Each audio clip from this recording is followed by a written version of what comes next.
Kadimai vale andimbuan romo rangone alewan Domai bodo miri alangi langi niuda miri lele miri alangi langi niuda.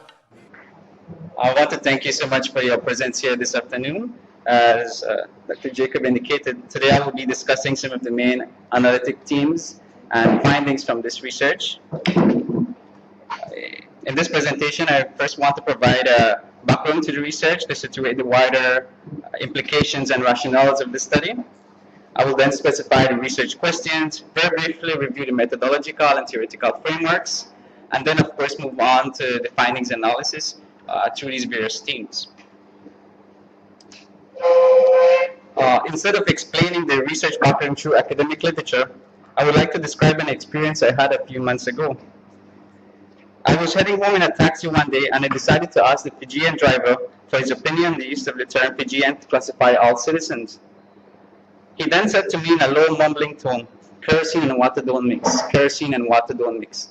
"It's an old people saying," he said, and he went on to express his discontent to the Bainimarama government as the election was forthcoming. Later that night, I learned that the Media Industry Development Authority, MIDA, had classified a similar phrase as hate speech. It was in reference to an interview aired at a provincial meeting in which a chief by the name of Ratu Timothy Bisikula was quoted to have said that despite the fact that Indians and Fijians have quote-unquote lived together for a long time, we can't mix water with kerosene.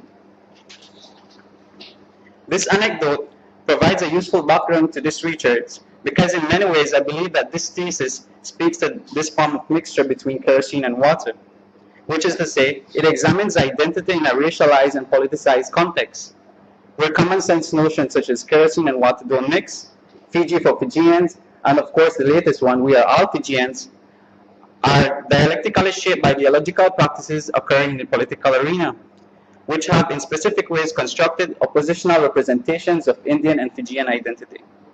Given the historically low numbers of intermarriages between Indians and Fijians, the general lack of literature in this area, this research provided an opportunity to rethink the assumptions of racial politics and contemporary struggles of identity in Fiji. These concerns were formulated in the following three questions. First of all, I wanted to know, how do persons identify themselves with an ethnic label or labels? And at this juncture, you may have noted that I'm utilizing the word mixed race and Fijian and Indian as opposed to iTaukei and Indo-Fijian, precisely because I was unaware of what terms were being used, and secondly because the term mixed race coincides with this field called critical mixed race studies. The second research question aimed to analyze the perspectives of the use of Fijian as a national identification label. The third research question wanted to know, well, what do the experiences, views, and narratives of the participants tell us about the society on a whole regarding the racialization and politicization of identity? For this research, I utilized a critical interpretive methodology, which basically holds that reality is socially constructed, and the aim here is not to generalize the findings, but to highlight the dynamics of identification amongst a small group of people, in this case 10 persons who were accessed through snowballing strategies in the Suva area. I conducted both individual and group interviews with them. There has been considerable theoretical advancements against the modernist notion of identity, which holds that basically we have an inner core which develops from birth to death, to a perspective which now holds that identity is much more historically contingent, is much more a social fluid process than it is of this essential being. This is highlighted through these four concepts that I have here. First of all, I say that identity is relational. It's usually constructed with against another. So if you begin to define what is a Belizean identity in my case, I will usually begin to place the differences. Well, what is not the Belizean identity? Why are we different from the region? And in a similar manner in Fiji, if you begin to define Indian identity, you need to construct certain uniqueness or differences that exist between them and other groups in the population. It is discursive. in the sense that it relies on these categories and state classifications that exist within the society. Identity is also interactional. One may represent themselves differently, behave differently in specific contexts such as the home, the school settings, or work. And identity is also multiple. We are all summoned by different subject positions. You are a professional, a teacher, Christian, person of this particular economic background. These are all aspects which form parts of this notion of identity. The major theories being used to formulate this framework is Stuart Hall. Getting closer to the analysis, after conducting the interviews, all the transcripts were read for similar and relevant text to the research questions, and particularly the stories and experience became much more important to situate how these were being shaped by the wider structures of the society, and these were also compared with both the literature review from mixed race studies, and from the theoretical approach. This is the outline of the analysis chapter.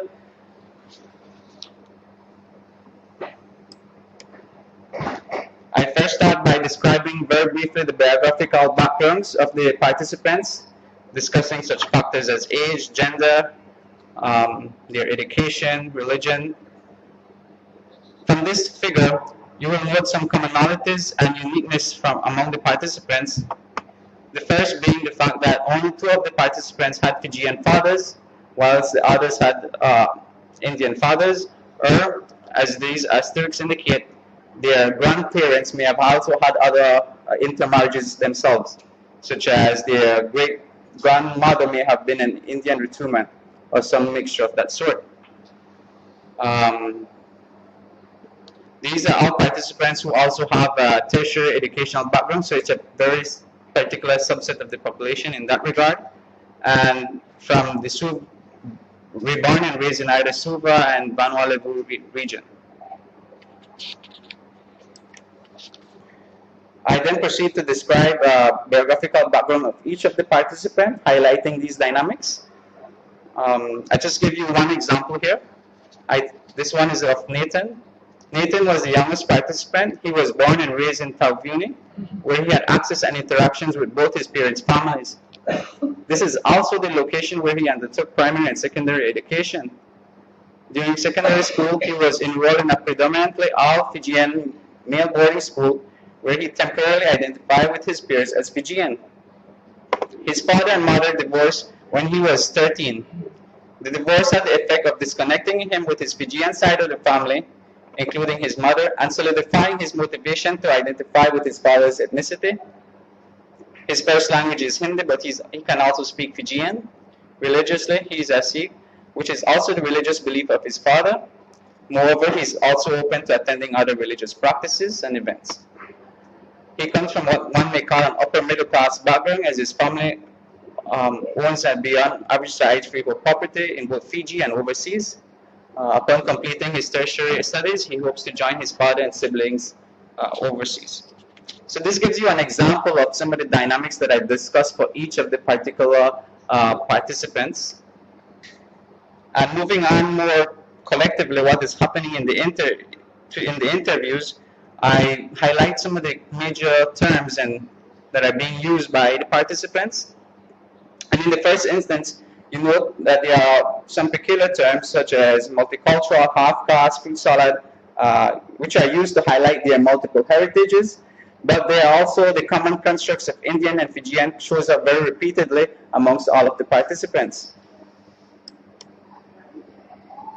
And the word part is also used to highlight this mix or multiple heritages, which perhaps stems from the more common construct of part Europeans in Fiji, who have been sort of a more historical, significant minority group in Fiji.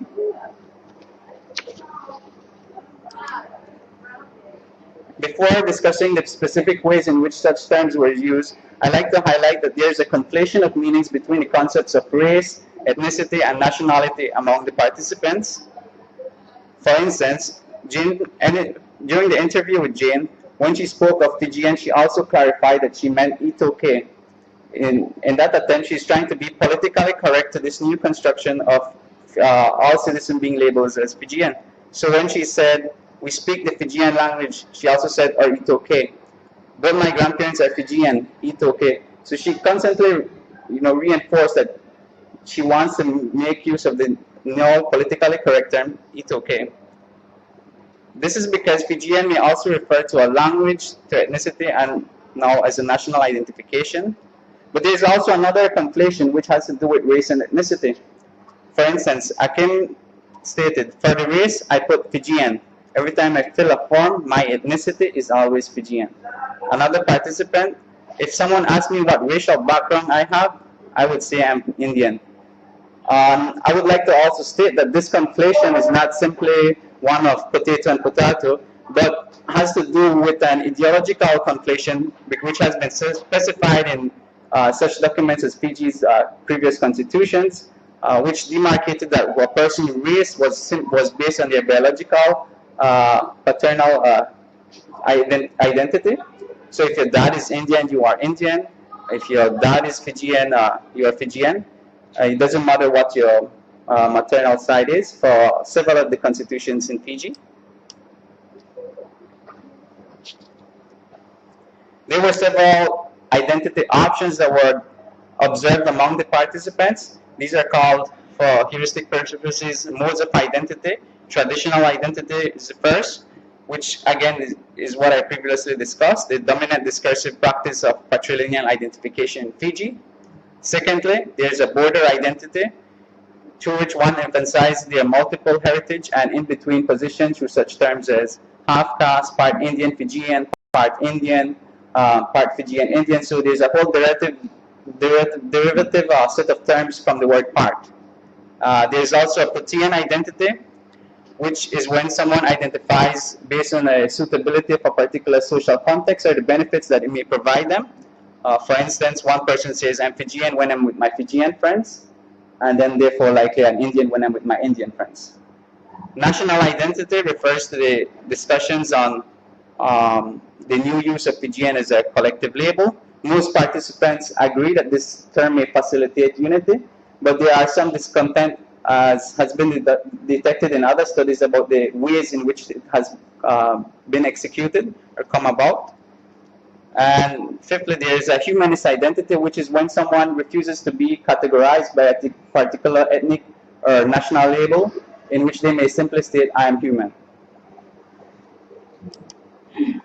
These are just a reinforcement of the statement I made that traditional identity is the most common form of identification that participants are confronted by, not necessarily by their appearance, but by the social institutions. You go to school and your teacher asks, what are you? And you really can't say that you are part Indian, part Fijian. When they ask you, what is your father's ethnicity? And you say Indian, they say, well, you are Indian. So this is something that they come to learn because of the institutional pressures in the society. These are just some examples there. However, in the everyday context and in the everyday lives of participants, what one finds is that verbal identification as Indian, Fijian, or any other category is not common or a necessary practice. Rather, identities were positioned based on indicators interpreted from their physique and names. This is because in Fiji, surnames are largely representative of a particular ethnic group or religious position. For example, the name Prasad would likely indicate the person is an Indian Hindu. The surname Khan would likely indicate that the person is an Indian Muslim. And a name like Saru would be indicative of a Christian Fijian. Of course, there are complexities of these broad categorization, which is what the research investigates.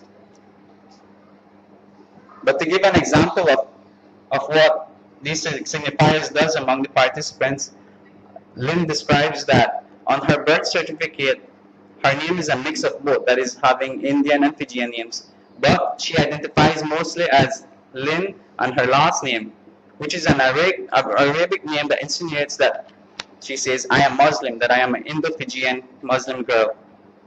In the case of Akim, whose father is Fijian, he says, it's just that when people try to know you, when they see my surname, they will know that I am Fijian. So on the one hand, you already begin to see the traditional form of identification that is reflected in the participant's surname and also in their physique. For example, Kirk says, from my appearance, they thought firstly I am a Fijian. Like normally, even if I go around today, people talk to me in Fijian first and then Indian. Then when I speak to them in Hindi, then they realize that I'm not a full Fijian. This is also the case with Jacob, who said, I've had people walk up to me and ask, are you Samoan or are you a Tuman? And then I said, no, I'm Fijian. That is how I answer them, I am Fijian. And then they say, oh my God, but you don't look Fijian.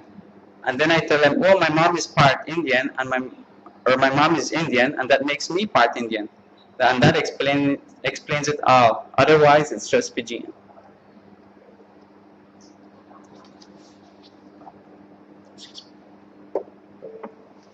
Participants were all asked to describe their experiences, recollections, and views of the various coups that have occurred in Fiji. The rationale behind this was that the coups have had an integral impact in the formation of state policies which have established categories of identity and the structural relations between Indians and Fijians.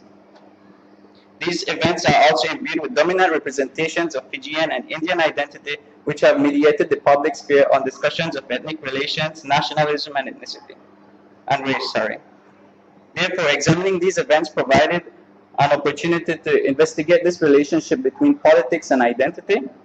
However, not all the participants were able to share the same volume of narratives on each particular coup, because in some instances they were unborn or could not recall exactly where they were or what exactly happened while they were probably very young.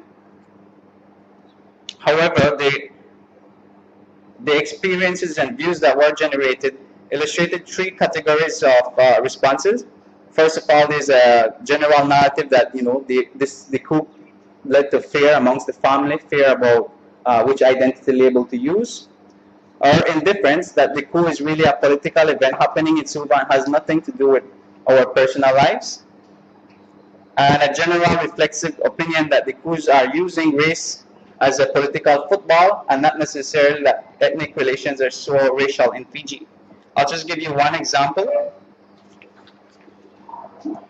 This one is from Julie, and she recalls her experience during the 2000 coup when she was at school.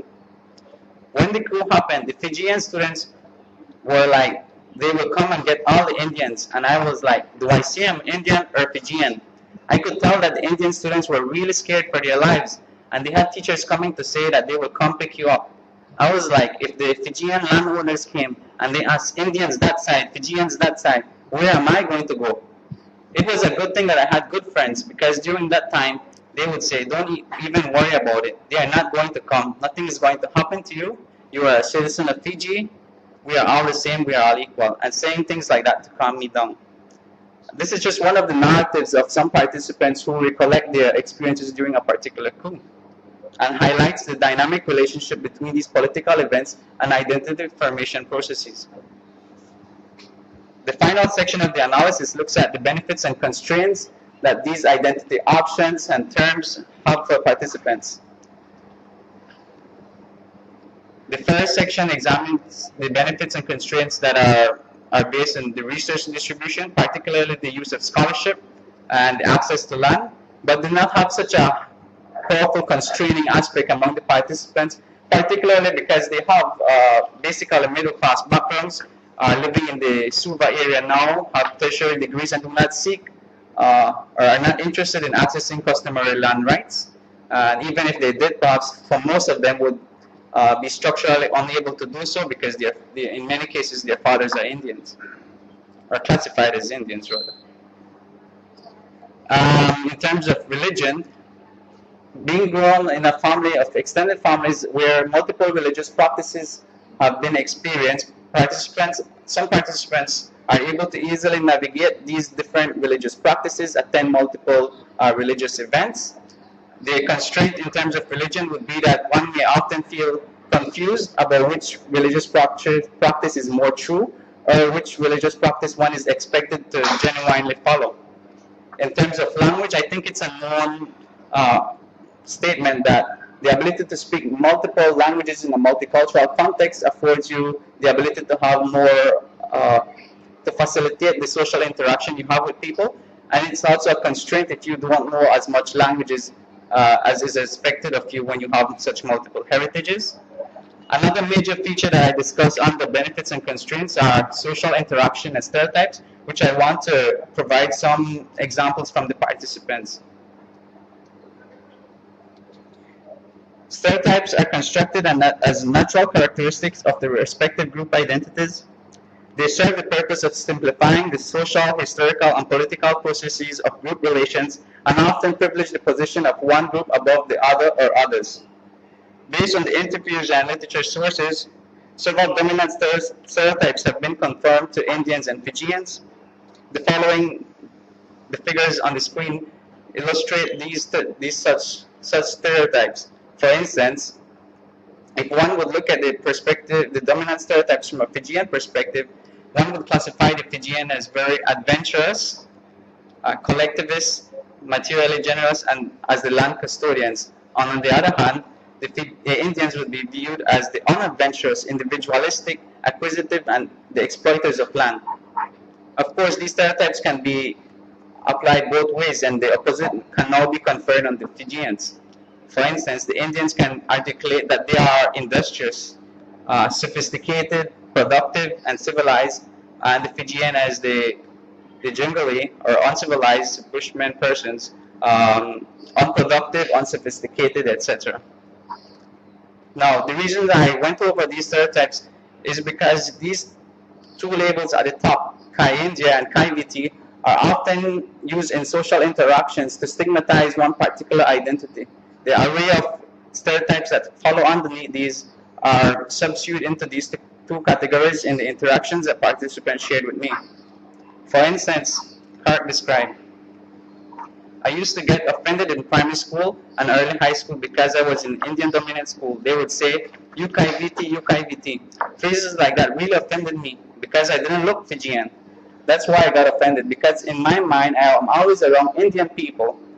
So when I went to school and I met new kind of people and they would say, oh, you Kai Viti, I got offended because I'm eating Indian food every day. I'm speaking Hindi, but they are labeling me as Fijian. I didn't get offended because they say I'm Fijian, but it was the way in which they were saying it, Kai Viti. So this is an experience where Kirk is at the dominantly Indian school and he's being referred to by fellow Indian colleagues as Kai Viti. So one can see how these stereotypes operate. In terms of the other term, Kai India, I take the experience here from Amy. She describes, in primary school they would say, that one is Kai India. At that time we didn't know much, and they would say, oh, those people over there are half caste at school. And they would say they are the Kai India is coming to school, and she laughs. I was so smart, I didn't know much. My goodness, if they would say that to me now, I would blow up. And this also sort of highlights how these terms are being conferred upon participants at specific moments in their lives and how they accommodated to them. And as she indicates, if she would now be termed Kai India, she would want to resist and challenge that label being employed against her. Another feature among the participants is that there's this notion that since they have multiple heritages, they have the right or the ability to use these stereotypes to both in some ways subvert the current stereotypes of a discussion, or just in a very much more humorous way. And I give you an example by Jacob. He says, we were sitting with a group of friends and we had a few Indians and Fijians, and the Fijians were cracking jokes about the Indians. I just had enough of the Indian jokes and said, how many shops do you see in town with Fijian owners? They looked at me and said, you backstabber, why are you going against us? I'm like, no, seriously, when you go to town, how many barber shops or Fijian hairdressers did you see? How many shop owners that actually owns a building in town is Fijian? So the Indians are smarter than the Fijians. Then they said, man, why are you doing this? Well, because I'm Indian. And then the Indians started coming up with their jokes. Then I have had enough of that. Okay, wait. Can you think of any Indian people that actually own the farm? They all said no. Exactly, they all came to the Fijians, and the Fijians own the land. They all said, just a while ago you were with us. And then I said, I am Fijian. So this is what I refer to as the play of stereotypes, and it comes off at least among four participants very often.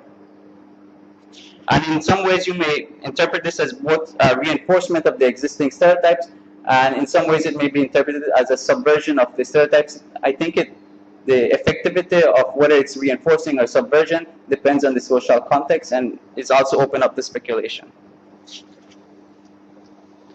However, there are times too when participants express this explicit desire to challenge the stereotypes in the society. Again, I take another quote from Amy, who says, I will tell you the story. There was this Indian guy who said, I was looking for a house in Suva. And this guy said, I have one house in Balelevu. Only Indian, please, no Fijians. Oh my goodness, I was boiling all over. I told him, how can you say that? What is the difference between Fijian and Indian? Can you explain that to me? I got angry. It's not like I'm supporting Fijian, but if a Fijian does that, I always told them off.